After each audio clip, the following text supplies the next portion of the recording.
चलिए आपको सीधे चंडीगढ़ लिए चलते हैं, जहां पर मुख्यमंत्री मनोहर लाल कुछ कह रहे हैं। युवक उस समय वो भी इसी प्रकार से दाढ़ी रखते थे, शीश रखते थे। तो किसी ने कहा कि आपका जो सिर है ये गुरु तेग बहादुर जी के सिर के साथ मिलता है।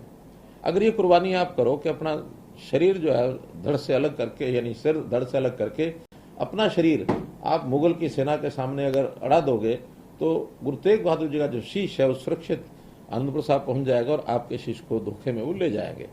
और उस युवक ने काम किया बड़खालसा गांव में, और उसने अपना शीश ये समर्पित कर दिया।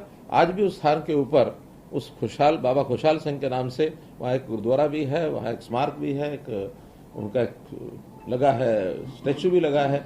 और इस नाते से ये बलिदानी वीर खुशहाल सिंह की बड़खालसा हरियाणा में हुई, और गुरु तेग बहादुर जी का जो शीश है वो सुरक्षित आनंदपुर साहब चला गया। उससे पहले भी जब गुरु तेग बहादुर जी एक प्रकार से पूरे हरियाणा में धर्म प्रसार के लिए, धर्म प्रचार के लिए जब वो निकले हैं, तो कितने ही स्थान, चाहे वो हांसी है, कैथल है, कुरुक्षेत्र है, थानेसर है, लाडवा है, गादरी का सुडल सुडैल है, ताजेवाला है, बुढ़िया है, और फिर लोहगढ़, जिस स्थान को आज हम मानते हैं कि सिख राजाओं की जो राजधानी रही और उस समय वहाँ एक किला था लोहगढ़ में, वहाँ तक भी वो गए। बाद में लखनऊ साहब जो अंबाला जिले में है, तो वहाँ इस प्रकार के बहुत से स्थानों के ऊपर का भ्रमण हुआ। बहुत वो प्रचार प्रसार करते थे। सूफी संतों के साथ उनकी बहुत मीटिंग हुई। जो सूफी संत, खासकर के मुस्लिम संत जो थे, उनके साथ भी उनका एक बहुत बड़ा आकर्षण का उनके लिए केंद्र था। बाबा बुद्धू शाह सढोरा वाले, जिनका हम नाम जानते हैं, उन्होंने भी उनके साथ ही वो लगातार रहे हैं। तो ऐसे जीवन को व्यतीत करते हुए गुरु तेग बहादुर जी का ये पूरा जीवन था। और जब ये अंत में बलिदान हुआ, और इस बलिदान के बाद गुरु जी के उस बलिदान की कथा हम सब जानते हैं, और बाद में तो गुरु गोविंद सिंह जी, उनके पुत्रों का भी बलिदान इसी प्रकार से हुआ।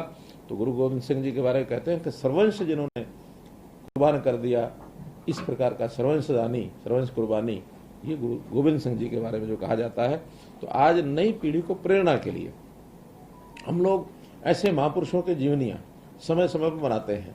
हमने घोषणा की है कुछ महापुरुषों की तो हर जिला केंद्र पर, और कभी कभी प्रदेश स्तर की भी ऐसी जीवनी उनकी प्रचारित करने के लिए बड़े कार्यक्रम करते हैं। जैसे महर्षि वाल्मीकि जी की जयंती है, गुरु रविदास जी की जयंती है, भगत कबीर की जयंती है, बाबा साहब अम्बेडकर की जयंती है।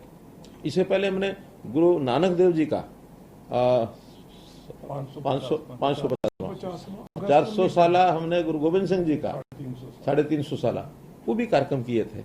इसी प्रकार अब इस बार गुरु तेग बहादुर जी का कार्यक्रम, एक बड़ा कार्यक्रम पानीपत में आयोजित कर रहे हैं।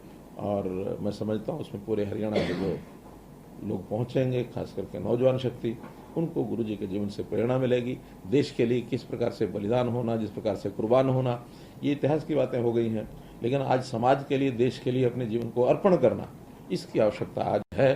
तो ये ऐतिहासिक एक महत्व का कार्यक्रम हम लोग उस समय कर रहे हैं। आज इसी कार्यक्रम के निमित्त ये जो कर्टन रेजर का ये कार्यक्रम हुआ है, और एक गीत का भी जो विमोचन हुआ है, निश्चित रूप से उस कार्यक्रम की सफलता के लिए इन चीज़ों का उपयोग होगा। और इसके लिए हमारा जो सूचना प्रसारण विभाग है, जनसंपर्क और भाषा विभाग हरियाणा, इनका भी मैं धन्यवाद करता हूं कि इन्होंने एक अच्छा एक इस प्रकार से दिया है एक आइटम जो हम लोगों को, जनता को प्रेरित करने के लिए ये काम आएगा। प्रश्नों के लिए मीडिया बंधुओं से अनुरोध करूंगा। 4 दिन से रोज मिल रहे हैं, तो प्रश्न तो खत्म ही हो रहे हैं। एक जानकारी के लिए बता दूं, इसमें अंतर्राष्ट्रीय स्तर के जो रागी जत्थे हैं, भाई बलविंदर सिंह रंगीला जी, हमारे देवेंद्र सिंह सोढ़ी जी, भाई चमन जी, निर्मल नूर जी, जो डाडी जत्थे हैं, इस तरह के भी संत और संत महात्मा सब इस कार्यक्रम में रहेंगे। प्योर रिलीजियस कार्यक्रम ही ये रहने। कल 11 बजे फिर मिलेंगे, उस समय के लिए भी कुछ प्रश्न रख लेना। फिर बताएंगे, हमारे जिम्मेदार लोग बताएंगे आपको। अंतर्राष्ट्रीय स्तर पर भी जो सिख कम्युनिटी के जो आगू लोग हैं आ रहे हैं कार्यक्रम में, कोई हमने इनवाइट उनको गगनदीप जी हमारे बीच में बैठे हैं, इसी कमेटी के सदस्य आ गए, वो लेट आए थोड़ा ना।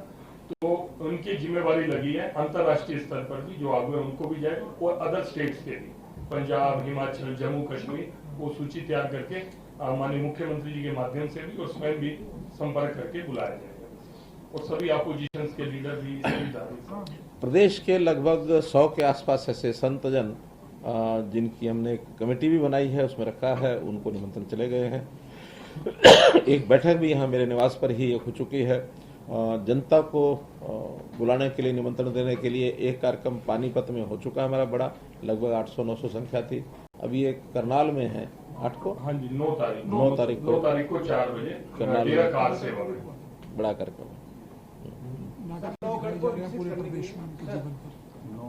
सर, लॉगढ़ को विकसित करने की आपने बड़ी योजना चलाई और आपका फोकस लॉगढ़ को लेकर के ज्यादा है। जगह जगह होर्डिंग भी लगाए गए कि ताकि लोग समझे कि की राजधानी वहाँ थी और वहाँ पर। अभी तक क्या डेवलपमेंट है सर, कितने पैसे लगाए जाते हैं और क्या स्थिति है कि कब तक वो भव्य बन पाएगा ताकि वो एक केंद्र बन जाए ताकि लोग समाज के लोग वहाँ पहुँचे?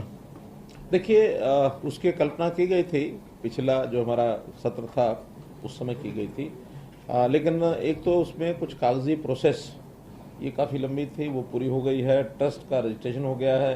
कुछ वहाँ की जो ज़मीन है वो उस ट्रस्ट को मिल गई है। कितना, 20 एकड़ कितनी? हाँ, 20 एकड़ ज़मीन उनको प्राप्त हो गई है।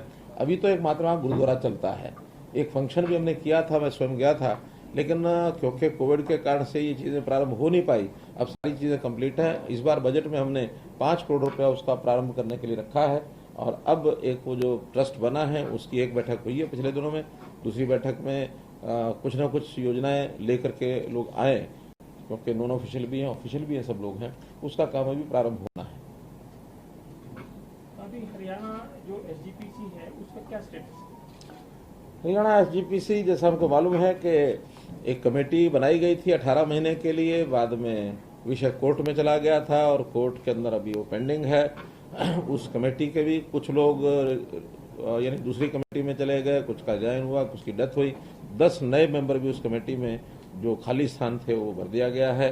अभी वो एडॉक कमेटी चल रही है, सुप्रीम कोर्ट के अंदर उसकी सुनवाई चल रही है और मुझे लगता है कि सुप्रीम कोर्ट जल्दी उसका कोई ना कोई निर्णय देगा ताकि जो हरियाणा का एक्ट बना हुआ है उसके ऊपर मोहर लग जाए। अभी तो मात्र 6 गुरुद्वारे ऐसे हैं जो हरियाणा एसजीपीसी के अंडर हैं। उस 6 की गुरुद्वारों की व्यवस्था सारी हरियाणा एसजीपीसी देख रही है और बाकी सभी गुरुद्वारा अभी पंजाब की जो एसजीपीसी है उन्हीं के अंडर। तो हरियाणा वाली जो एसजीपीसी की एडॉक कमेटी है, ये इसका प्रेसिडेंट कौन है? इसके बात चल रहा है कि कोई दादू बन गया। नहीं, दादूवाल है। जो पहले वाले प्रेसिडेंट चेयरमैन थे उन्होंने रिजाइन कर दिया था, बाद में उन्होंने चुन करके, क्या नाम दादूवाल जी, बलजीत सिंह दादू, वो इसके विधिवत चेयरमैन है। संस्थाएं हैं, कुछ ना कुछ छोटा मोटा विवाद चलता रहता है।